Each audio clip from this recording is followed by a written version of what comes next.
every single girl has had daddy issues. Now that's strange, isn't it? Assalamu alaikum guys, what's going on? My name is Sufyan and welcome back to the channel. Pay attention to the type of person you attract, but more so to the type of person that you are attracted to. Because if you're not careful, you might have gone around thinking that you have a type and this is your type, but in reality, you are the type. I guess the question is, what is more important? The type of person you are attracted to or the type of person that you attract? Now, I've already put forward in another video that there is a type of person, and a lot of people fall into this bracket, who their type is, I like whoever likes me. My type is people that like me, not by default. They won't hold up their hands and say, I like whoever likes me, although some people will. But they just tend to like the kind of people that like them. They're not kind of go-getters, they're receivers. Men, women, I guess more women than men.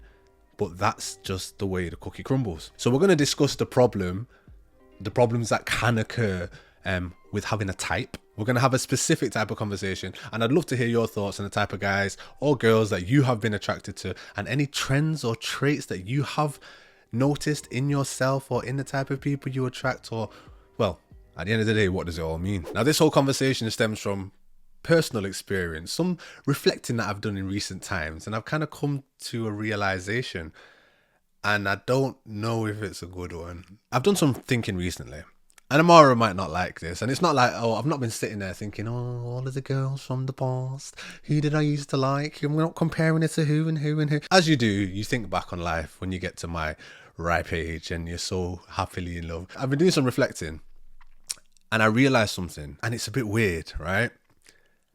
Every single girl that I have attracted, and when I say attracted, I mean every single girl that I've kind of spent some more personal time with, or that I've talked to a bit longer than the other girls, or the kind of girls that have been drawn to me and I've given them the time of day. Every single girl has had daddy issues. Now that's strange, isn't it? I was thinking back the other day, and I don't recommend speaking about the past. It was just a point of reflection, because obviously we do the videos and we reflect on things. I was not like, hey, do you know that you got daddy issues and all the girls from the past have daddy issues too? You're definitely my type. Well, it turns out that every single girl from that I've been interested in or have been interested in me, they have all had daddy issues. When I say daddy issues, I'm doing daddy issues like this, obviously. I'm sure that I would be categorized as someone, before everybody jumps out, I'd be categorized as somebody that has mummy issues. So, mummy's boy, innit? I don't really care. It's just the tag. But literally, they have all come from, well, their parents were separated. They didn't know their dad. Their dad left when they were young. Their dad died. Their dad was ill.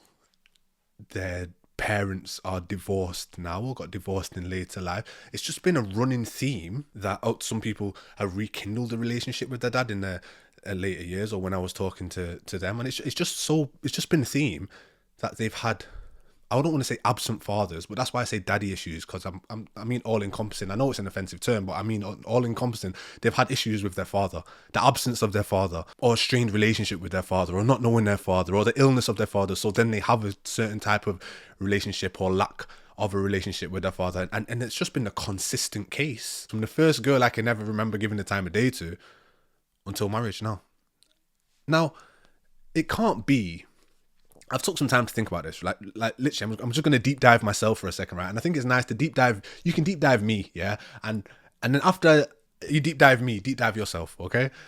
I think it can't be that the only girls that have found me attractive are the ones with daddy issues. It can't be that. It doesn't make sense. So like, you put me in a room, it can't be that the only people that find me physically attractive or navigate towards me are people that have problems with their fathers. Cannot be the case at all. So it must be that whatever they put out, I kind of am somehow drawn to that, or I somehow feed off that, or I somehow inadvertently sought that out and thought, yes, that's kind of what I'm navigating to, which poses like a whole load of problems. Like this is, when I'm saying that I was speaking to my wife about this, this is like I took some time to think about it, and I was thinking, right, I have to do some deep thought and give myself some deep thought before I actually speak about this, because is that weird or is it not? So just now, before we proceed in the video, tell me what could be the reason that girls with daddy issues, absent fathers, strained relationships with their father would be attracted to me, and that'd be the only thing that I seek out. What could be the possible reasons? I feel free to say something offensive, because I know a lot of you got a bit of salt in you, but literally just give me a reason. Put it in the comments right now. So it could be that I give out some type of protective vibes. I'm a little wiser than your average guy. I'm a little more rational, or take time to think and take time to respond. And I've kind of always been like that. I'm very in touch with my emotional side. Is that something I don't just kind of lash in? Is that more of a womanly characteristic? I don't know. It could be that well, especially in my younger days, a bit boisterous, not thuggy, but from like a certain walk of life, a little rough around the edges, so to speak. Or it could be that I'm a mess. And because of the dysfunctional thing that they had with their father, or that they saw with their mother and their father, they saw me, and I was smart enough to, or calculated enough to capitalize on that.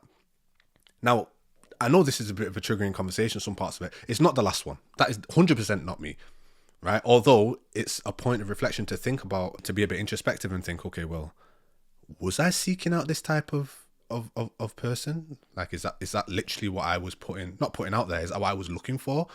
And identifying and nitpicking girls with issues, or nitpicking girls that are kind of easier to access because they've not got the fatherly figure, paternal figure to kind of weed out all of the nonsense.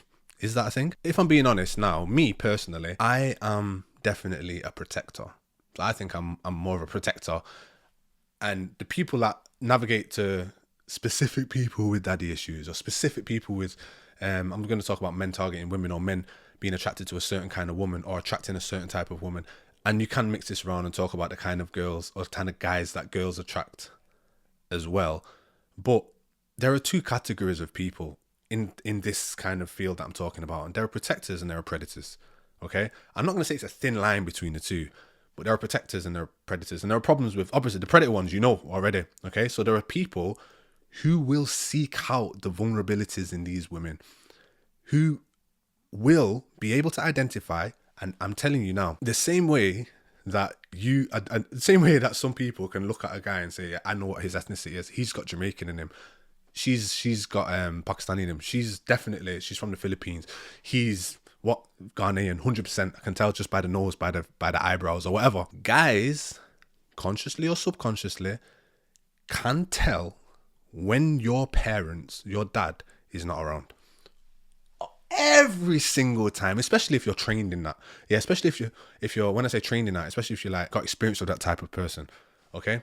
Guys can tell when people have been through trauma, when people have got been through domestics, when people have been through seen breakups around them, when people don't have the parental figure or paternal figure to weed out certain things, especially in the way that we are culturally, where the man is the leader of the household, and he will be the first point of call, a port of call for the daughters. Okay, you gotta get past dad first. You gotta get past big brothers and get past dad. So guys can sniff that out a mile away. When people sniff that out, or when people can sense this, there are two people. There are predators that will sense this, and they'll think, okay, well, I can get away with things here that I wouldn't be able to get away with other type of women who had two parents, or who didn't grow up around trauma, or who didn't grow up around domestics, or who haven't got insecure attachments. You know what attachments there is: secure attachment, insecure attachment.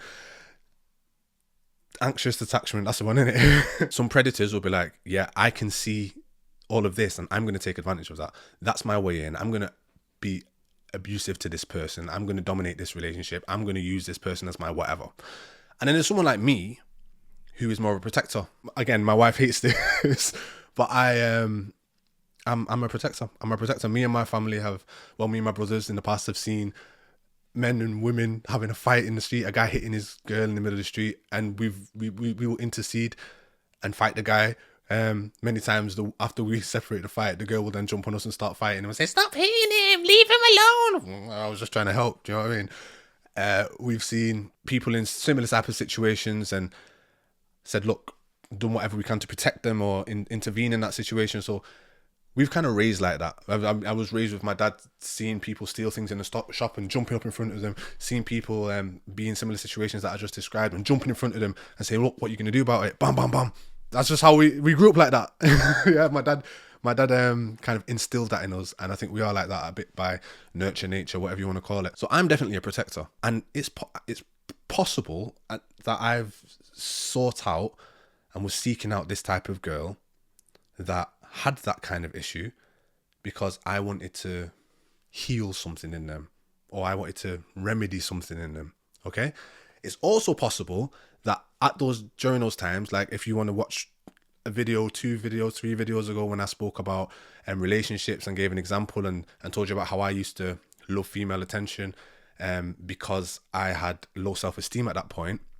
It could be that because of my low self-esteem, the type of girls that I was spending time with were the type of girls I didn't want to go out and seek a type of girl because I had low self-esteem. So the ones that would kind of navigate towards me and give me the attention, I'd be like, yeah, and reciprocate that attention, because low self-esteem, I'd rather receive the attention than seek out whatever I did personally find attractive at the chance of because there's a chance of rejection there.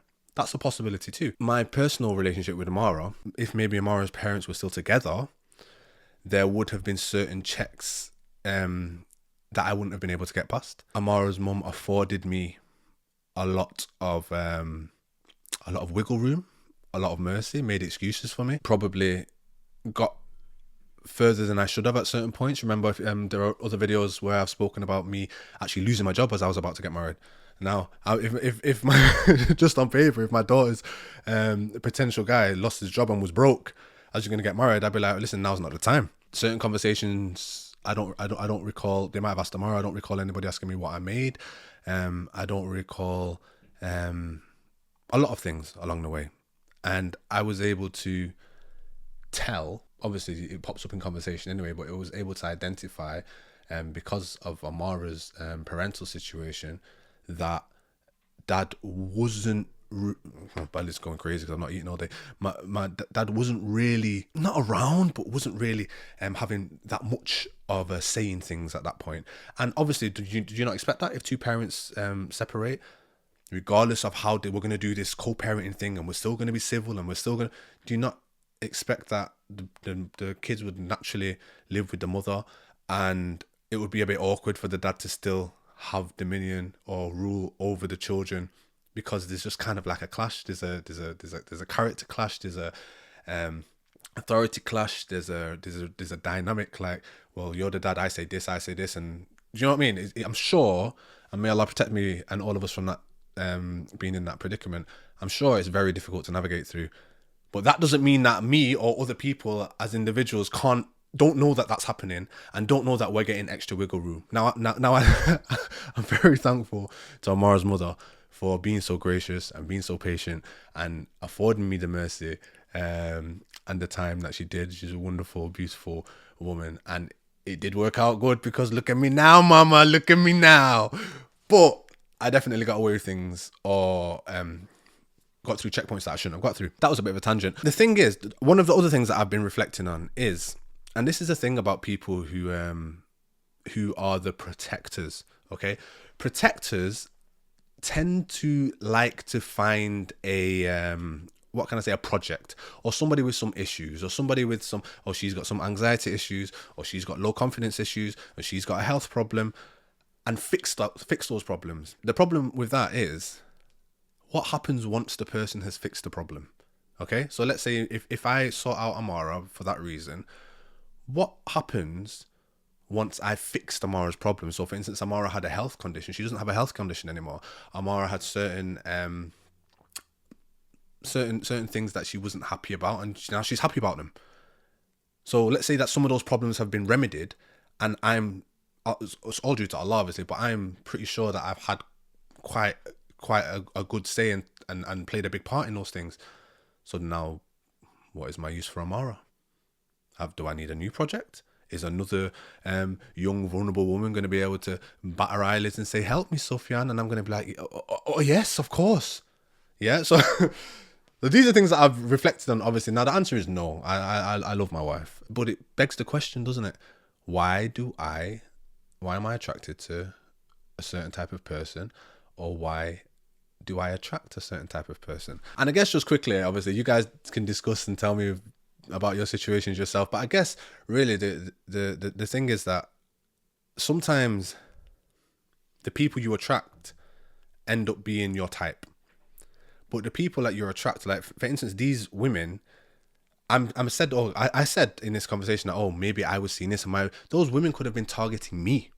Those women could have also been from certain kind of backgrounds and targeted me because they could see something in me. Didn't have to be a protective thing. Could have been a vulnerable thing.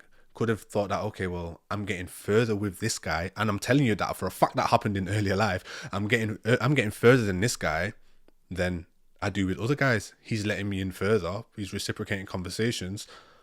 Maybe they targeted something in me. Am I just as bad as them? Are they just as bad as me? Is it something that we're just subconsciously totally unaware of? Or, it does beg the question. So my thing is that sometimes we're totally unaware of it, but it's something that we need to take some time to think about. You think you have a type because you attract a certain type and end up talking to a certain type of person, but it actually ends up that you are the type. I am the target, or the girl that is from a broken background. I say broken as though people divorce, innit? But the person who's grown up with parents who were separated, or grown up with some type of trauma, or grown up with some type of unfortunate circumstance, you are the type. You're attracting a certain. Everyone said, "Oh, I only attract weirdos." Sorry, this podcast is going to pick up a lot of things, and I've been fasting for most of the days today, so my tummy's doing a madness. Yeah, men and women are predators, and they seek out the easiest option or things that they can get away with. Why would I be in a relationship with someone that's going to put up so many barriers when I can just get through easily with this one? I don't have to be serious about it. I just know that I can get through checkpoint 1, 2, 3, 4, 5, 6, 7. When this one's going to put up a barrier on this point, I would just rather be here. That's easy pickings. You're easy pickings. I was easy pickings. Maybe they were easy pickings. So there is a lot of data to suggest that people from troubled backgrounds seek out people with troubled backgrounds for familiarity. There are often people with insecure attachments. This is often the case who seek out people with insecure attachments. People with anxious attachments who seek out people with anxious attachments. That's just the way it goes. The thing that you need to do, and this is the hardest thing in the world, and it took me a long time to do it, is to be self-critical, take yourself outside of yourself, listen to the critique without being defensive, pay attention to what you're attracting, pay attention to who you think you are and who you are attracting. And if you are someone with an anxious attachment or an insecure attachment, go first, do the work and try to upskill that and seek out someone that would improve you or complement you. Don't seek someone with a troubled background because you're from a troubled background, because troubled background, yeah? You need somebody, you need to work on yourself. And I know it's easy to say work on yourself. You need to find someone that complements you, not somebody that is similar to you. You need to be more selective about the type of person you want to be and who you want to attract, instead of just being attracted to the person that you attract. Because sometimes, consciously or inadvertently, the person you're attracting is subconsciously or inadvertently targeting you. Bit crazy. That's the video. That's just some food for thought for today. But yeah, I only attract girls with daddy issues. Is that weird? It's like saying I only attract rich girls. I guess I'd have to be rich for that. Or, I don't know. What do you attract? So tell me, what do you attract? What kind of guy do you attract? Is there a specific kind of person that you attract? And if you are attracting that specific type of person, know that it is something within you. Okay? If you've got a specific type, and that type, whether that person seems to be good for you or bad for you, if you've got a specific type, like if you just like the bad guys from the films, or if you just like older men, or if you just like, I don't know, there's this weird kind of personality trait that I just seem to like or seem to attract, you need to pay attention to that. Pay attention to that. Is that a good thing? Is that a bad thing? I don't know. That's the video for today. So it's interesting. Anyway, let me know who you attract. Slowly. I just put this back on quickly. Is this recording? Yeah, sorry, I didn't even mention in that video, because I just kind of did this one big rant. Amara's the girl of my dreams, by the way. Amara is the girl of my dreams. But initially, I was just saying that maybe I did attract this similar kind of thing to that I usually attract. Yeah. Well, I kind of looked out, didn't I? I thought that was worth mentioning, so you guys don't think, oh, I'm attracting and targeting little girls. I'm targeting vulnerable girls. No, I didn't, man. I found a girl that I absolutely adore, and did my best to marry her. But I got afforded some things that maybe I shouldn't have. You know, Allahu Akbar.